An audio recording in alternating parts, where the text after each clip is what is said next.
All right, year 11s, you're going to need to use some Excel in this term with the assignments. And what we've got here is just a bit of a activity. There's 4 parts to it to get you back into this. Okay, so what I will run through very briefly is how to put formulas in again.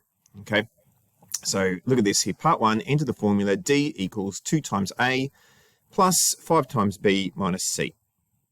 Now, don't worry about that, just random things just to help you get some practice. Okay, so this column here is A, this column here is B, this column here is C. So we're going to use A, B, and C to work out D. Okay, so now D there, that happens to be cell D11. Okay, so it's put into D11. So we always start off with an equal sign. Okay, whenever you are doing a formula in Excel, you have to have an equal sign. Okay, so whatever's A, I've got to multiply it by 2. So I'm going to go 2. Now the multiplied sign is shift 8. It's a little asterisk above 8. That means multiply. Okay, and I've got 2 times A. Now A is 12. Now I'm not going to type 12 in there because I want to copy this down. So I'm just going to click there for A. Okay, so that's going to look in that box and find that number 12. Then I've got to add, so plus 5 times B. So 5, and then I do that shift 8 again. B, subtract C, enter. Okay, so it's gotten into those. If you click on here, it shows you the formula up there. Then all you need to do is copy and paste that down to all those yellow squares, and it will automatically adjust for all these different numbers here. Okay, and I'm not going to do that for you. You can go and do that. Looking over here, part 2, for the list of numbers below, get them all into 2 decimal places, center them in columns, put a border around them, and give them a colored background. So this is just getting you into the groove of manipulating stuff. Okay, so if I click on that one, there's 3 decimal places. I want to get to 2 decimal places. So see these 2 toggle switches here.